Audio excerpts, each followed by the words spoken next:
사사기 3장 1절에서 11절까지 말씀 한 절씩 교독합니다.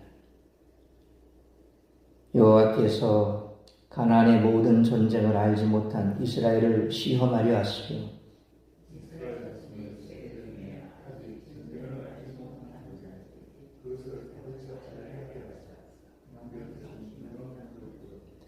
블레셋의 5 군주들과 모든 가나안 족속과 시돈 족속과 바알 헤므론 산에서부터 하맛 입구까지 레바논 산에 거주하는 히위 족속이라.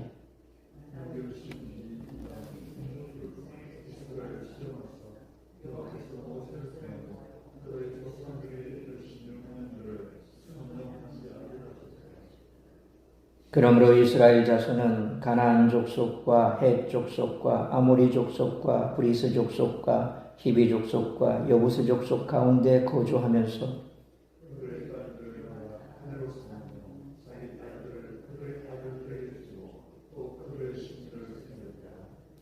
이스라엘 자손이 여호와의 목전에 악을 행하여 자기들의 하나님 여호와를 잊어버리고 바알들과 아세라들을 섬긴지라.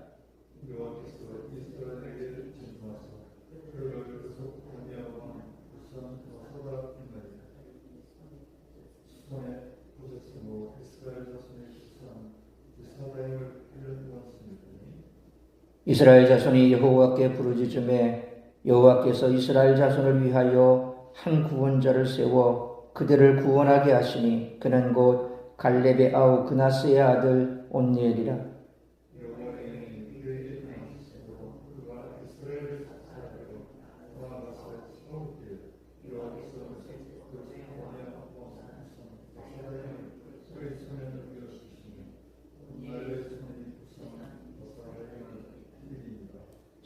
같이 있습니다. 그 땅에 평온한 지 40년에 그나스의 아들 온니엘이 죽었더라. 아멘. 하나님께서는 왜 이스라엘의 가나안 세대에게 가나안 전쟁을 가르치려고 하시는 것일까요? 하나님께서 1절로 2절 말씀처럼 이스라엘을 시험하기 위해 이방 민족의 일부를 남겨두셨습니다.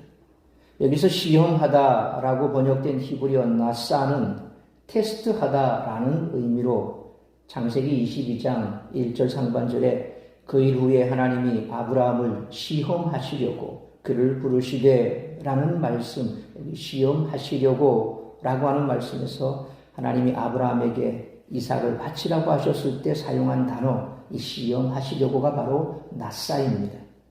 테스트의 목적은 가나안 전쟁을 알지 못하는 자들에게 전쟁을 가르치기 위해서였습니다. 이 전쟁은 여호수아가 치른 가나안 정복 전쟁을 말합니다.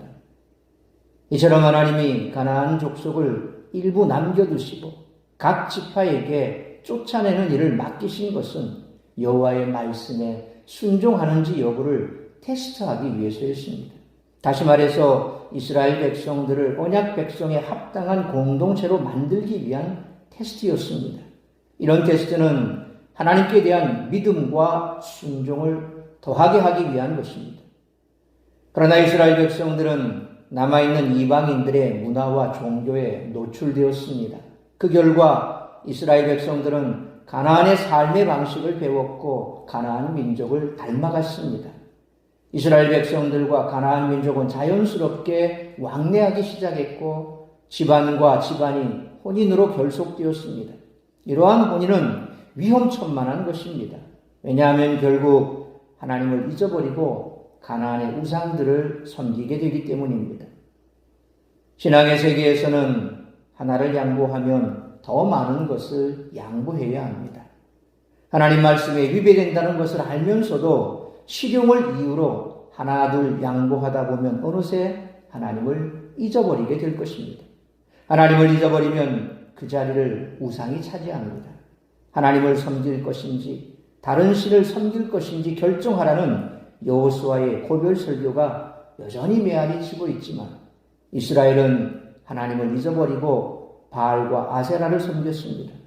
그러나 하나님은 기억하시는 분이십니다. 그분은 이스라엘과의 언약을 항상 기억하시고 은혜를 베푸십니다. 한편 갈렙과 온니엘은 원래 유다 사람이 아니지만 하나님이 사용하신 신앙의 인물들입니다. 여호수아 14장 6절 말씀처럼 갈렙은 그니스 사람이라고 되어 있습니다.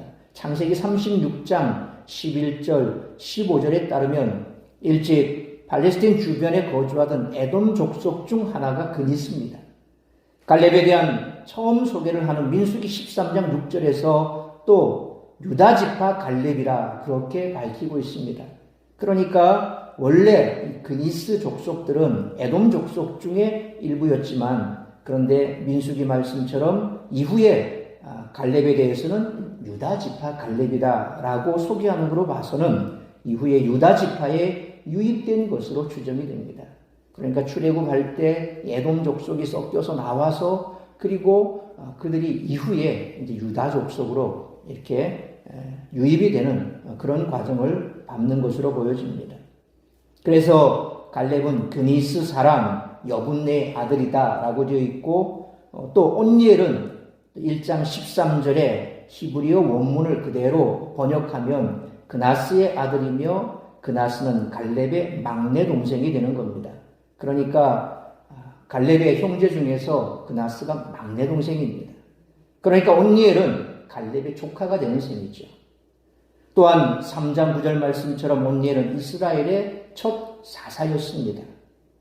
하나님이 구원자로 보낸 사람은 이렇게 이스라엘에 편입된 일종의 개종한 이방인이었습니다. 하나님은 전혀 예기치 않은 사람을 사용하셔서 구원을 베푸십니다.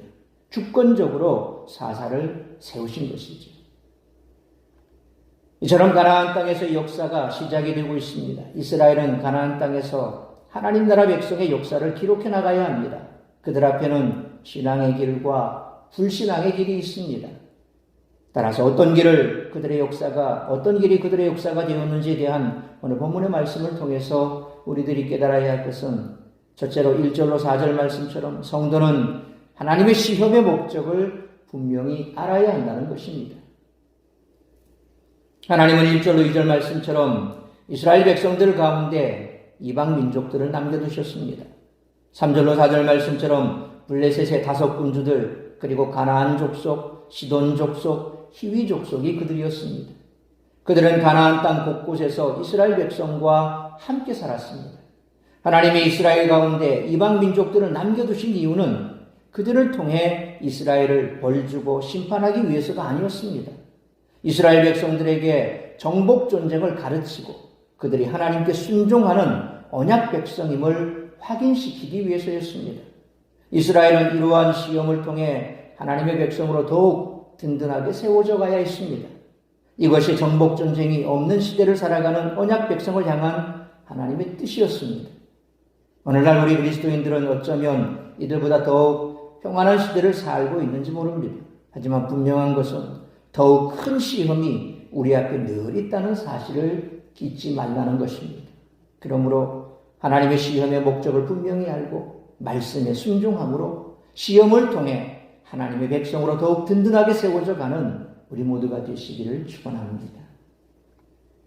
두 번째로 5절로 6절 말씀처럼 그리스도인이라는 정체성에 합당한 삶을 살아야 한다는 것입니다.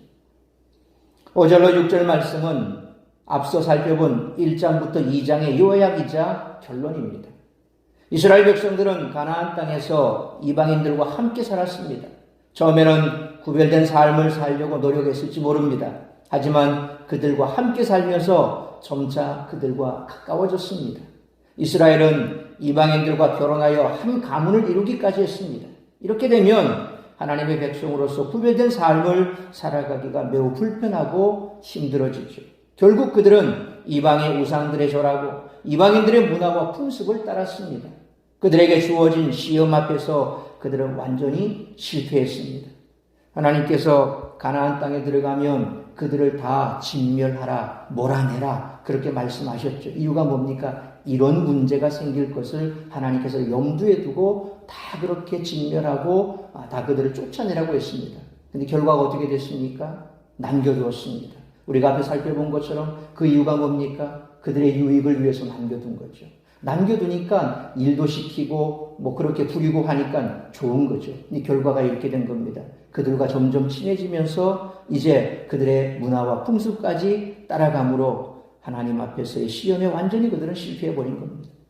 언약 백성으로서 하나님과 맺은 언약을 지키지 못했습니다. 우리 그리스도인들도 세상 속에서 살아갑니다. 하나님을 믿지 않는 이들과 함께 우리가 섞여 살고 있습니다. 그러므로 우리에게 하루하루의 삶은 믿음의 시험과도 같기 때문에 날마다 그리스도인이라는 정체성에 합당하게 살고 있는지 아니면 불신자들과 다를 바 없이 살아가는지 늘 돌아보는 우리 모두가 되시기를 축원합니다. 세 번째로 7절로 11절 말씀처럼 구원과 평안은 오직 하나님이 주신다는 것입니다. 7절로 11절 말씀은 첫 번째 사사 온니엘에 대한 기록입니다. 간략하게 기록되어 있지만 사사기 서론에 있는 패턴을 그대로 따르고 있습니다. 7절 말씀처럼 이스라엘은 이방의 우상을 섬기기까지 하면서 하나님을 잊어버렸습니다. 그들은 가나안 땅의 우상인 바알과 아세라를 섬겼습니다. 바알은 구름과 폭풍과 비의 신이며 아세라는 바알의 아내로 다산과 풍요의 여신이었습니다. 이스라엘 백성들은 바알과 아세라가 풍요를 준다고 믿고 우상을 섬겼습니다. 이렇게 시험에 실패한 이스라엘 백성들을 향해 하나님은 말씀하십니다. C.S. 루이스는 하나님은 쾌락 속에서 우리에게 속삭이시고 양심 속에서 말씀하시며 고통 속에서 소리치십니다. 고통은 귀먹은 세상을 불러 깨우는 하나님의 메가폰입니다 라고 말했습니다. 8절 말씀처럼 이스라엘 백성들은 메소포타미아 왕인 구산리사다임을 8년 동안 섬겨했습니다. 9절 말씀처럼 그들이 고통 속에서 하나님께 부르짖자 하나님은 그들을 위해 온니엘을 사사로 세우셨습니다.